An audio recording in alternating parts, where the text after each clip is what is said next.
Okay, before we start the first ever college baseball video on my channel, can we just take a minute and appreciate the greatness of Virginia closer Stephen Schoch? I heard a fan offer free Dippin' Dots if I blew it, which the price of Dippin' Dots with inflation is just unreal.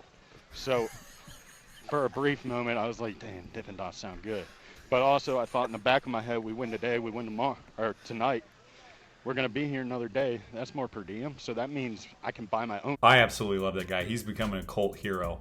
Welcome back, everybody. We have made it to the super regional rounds. College baseball this year is more intriguing, in my opinion, than it has been in several years, just simply because we didn't have it last year. Regionals rounds, there were quite a few surprises, some really good pitching performances, a lot of offense. Next week when the teams go to Omaha, it is going to be a show. 8 sites hosting this year's events, a lot of good teams going head-to-head, so let's jump into it and preview every single matchup. All right, gotta start with number 1, Arkansas taking on NC State on Friday at 6 in Fayetteville. Arkansas is the cream of the crop, really. They have been pretty much a wire-to-wire domination in 2021. They weren't the preseason number 1, obviously, but basically ever since we got to the middle of the SEC play, they have proven over and over again that they are the best team in that conference. Kevin Kopps dominated the regular season, dominated the Southeastern Conference tournament, then dominated the regional. Should be no surprise there. He's probably going to dominate the super regional as well. Arkansas got a great challenge in Nebraska. That's a Big Ten program that's on the rise. Everybody sleeps on Big Ten schools, but again, they just take care of business when it counts. They're probably going to do the same against NC State. Don't knock out the Wolfpack, though. They had a great season in the ACC, had a really tough loss in the ACC championship game. They could easily give Arkansas problems. Still like Arkansas to take care of business at home. That fan base is insane. All right, number 4, Vanderbilt takes on number 13, East Carolina. Do not sleep on the Pirates. This is a really scary team. They got a great challenge from an interconference foe in Charlotte.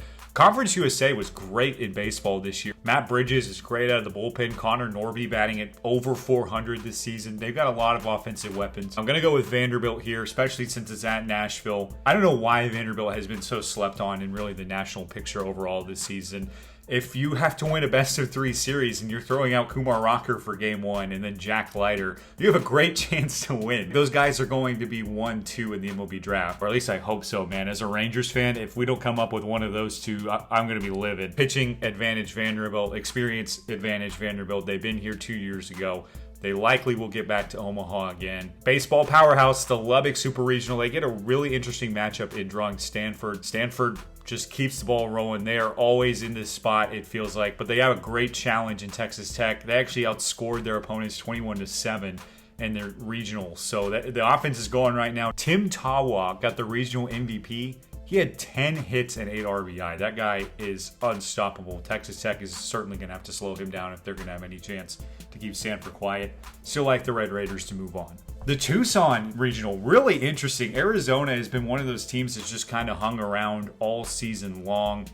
And now, really, the last month or so of the regular season, they just skyrocketed into the number 5 ranking. Garrett Irvin, a pitcher to keep an eye on. He had a complete game shutout with 10 Ks and no walks. That's going to be really tough for Ole Miss to go up against, but the Rebels always have deep offensive weapons. They go through that gauntlet of the SEC and play in Hoover, so they have a great shot moving on. Very, very close, but I think I like Arizona as the host to squeak by Ole Miss. All right, down to Austin. Number 2, Texas, taking on probably the surprise of the regional round in South Florida. Had a gauntlet of a regional slate. They got in-state rivals Florida, who's number 14 in the nation, preseason top 5. Then they got Miami, who is no slouch at all. And then South Alabama, who took it to the Gators. They had to beat all of those teams and beat them soundly, and they did. The Bulls come in just 3 games over 500, but they're the true Cinderella story here. They're here for a reason, so I definitely like South Florida to continue. Zach Zubia was fantastic for UT. He's absolutely somebody to keep an eye on. Definitely like Texas to take care of this game. This is one that I could see going 2 games, but you never know. It just means more, huh? We get an all-SEC matchup in the Super Regional. Feel like we get this a lot at like college football playoff matchups, NCAA tournament bids. Now we've got it in the Super Regional as well. Tennessee and LSU going head-to-head. Obviously, the Vols stole the headlines in round number 1 with Drew Gilbert's walk-off grand slam to beat a really good Wright State team. Seems like that they've got enough to get past LSU. How about Paul Molinari, though? In his last season, coming out before the regional, saying that he's going to retire at the end of it. They find a way to get it done in Eugene, take down a really good Oregon team. Gonzaga was no slouch either. Pretty cool that they made it to the Super Regionals. It's still a long shot for them to make it to Omaha. Not nearly as talented as they usually are. Dark Vegas hosting Notre Dame as number 7 Mississippi State takes on the number 10 Fighting Irish. This is probably the best overall matchup. Notre Dame was absolutely the most impressive overall team in the regionals round.